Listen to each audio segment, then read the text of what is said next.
নয়া দিগন্তে একটা রিপোর্ট যে হাসিনাকে ফেরাতে নীল নকশা দিল্লিতে।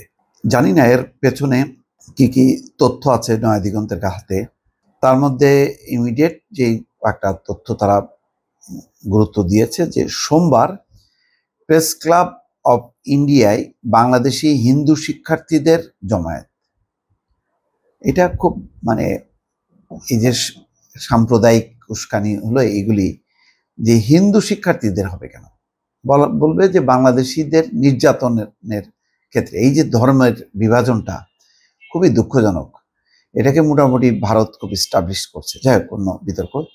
বেড়েছে ভারতীয় অনুপ্রবেশকারী। এই খবরে বলা হচ্ছে, জুলাই আগস্ট গণঅভ্যুত্থানে ক্ষমতাচ্যুত প্রধানমন্ত্রী শেখ হাসিনার দেশ ছেড়ে পালানোর পর অন্তর্বর্তী সরকার গঠনের মধ্য দিয়ে দুর্নীতিমুক্ত দেশ গড়ার প্রত্যয়ে রাজনৈতিক ও আইন শৃঙ্খলা রক্ষাকারী বাহিনী সহ বিভিন্ন খাতের সংস্কার কার্যক্রম চলমান রয়েছে।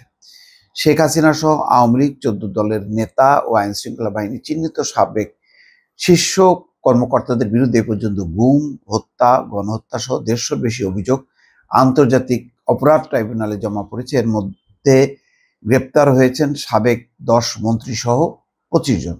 এরই মধ্যে দেশকে অস্থিতিশীল করে স্বৈরাচার শেখ হাসিনাকে ফিরিয়ে আনতে নানাভাবে ষড়যন্ত্র শুরু হয়েছে। বিশেষ করে চলতি মাসে শহীদ বুদ্ধিজীবী ও বিজয় দিবসকে সামনে রেখে পরিস্থিতি অস্থিতিশীল করার পরিকল্পনা করছে একটি চক্র। এই চক্রটি প্রতিবেশী দেশে বসে বাংলাদেশের সনাতন ধর্মের শিক্ষার্থীদের সাথে দফায় দফায় আলোচনা করে নতুন পরিকল্পনা করছে। তারা ছোট ছোট ঘটনার মধ্য দিয়ে আগামী 20শে জানুয়ারির পর ভয়ঙ্কর নাশকতার পরিকল্পনা নিয়ে পুরোদমে মাঠে নেমে অন্তর্বর্তী সরকারকে বেকায়দায় ফেলতে ধ্বংসাত্মক পরিস্থিতি তৈরি করবে। সম্প্রতি দেশের একাধিক গোয়েন্দা সংস্থার তদন্তে এমন তথ্য উঠে এসছে। 20শে জানুয়ারির পর বলা হচ্ছে। এই প্রতিবেদকের সঙ্গে আলাপকালে একাধিক গোয়েন্দা কর্মকর্তার নাম প্রকাশ না করা শর্তে এমন তথ্য দেন। ওই কর্মকর্তা বলেন, দেশের সার্বিক পরিস্থিতিতে আইন শৃঙ্খলা রক্ষাকারী বাহিনীর দুর্বলতাকে কাজে লাগিয়ে দুষ্কৃতিকারীদের মাধ্যমে কিলিং মিশনের পরিকল্পনা তৈরি করা হচ্ছে।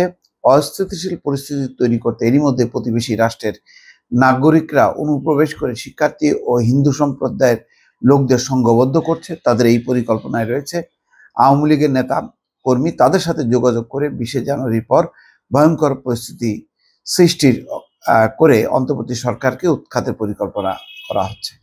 এখন জানি না, এই শিক্ষার্থীদেরকেই বেছে নিয়েছে। তারা হয়তো মনে করছে যে শিক্ষার্থীদেরকে দিয়ে একটি গণঅভ্যুত্থান হয়েছে, সুতরাং সেই শিক্ষার্থীদেরকে দিয়ে আবার আর একটা পাল্টা গণঅভ্যুত্থান করা হবে। এটা হয়তো পরিকল্পনা, তাদের স্বপ্ন থাকতে পারে। বাস্তবতা হচ্ছে ভারত চাপে রেখেছে বাংলাদেশকে।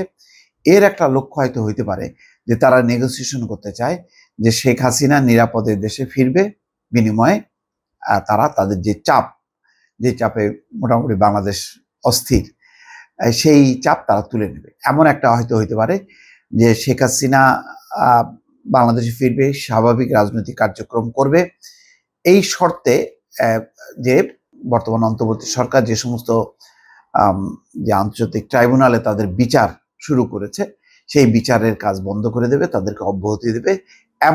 হয়তো এমন একটা পরিস্থিতি তৈরির জন্য ভারত সাম্প্রতিক সময় চাপ বাড়াচ্ছে। যত গণহত্যার বিষয়গুলো এগিয়ে যাচ্ছে বিচারের কাজটি, ততই ভারতের পক্ষ থেকে চাপ দিচ্ছে।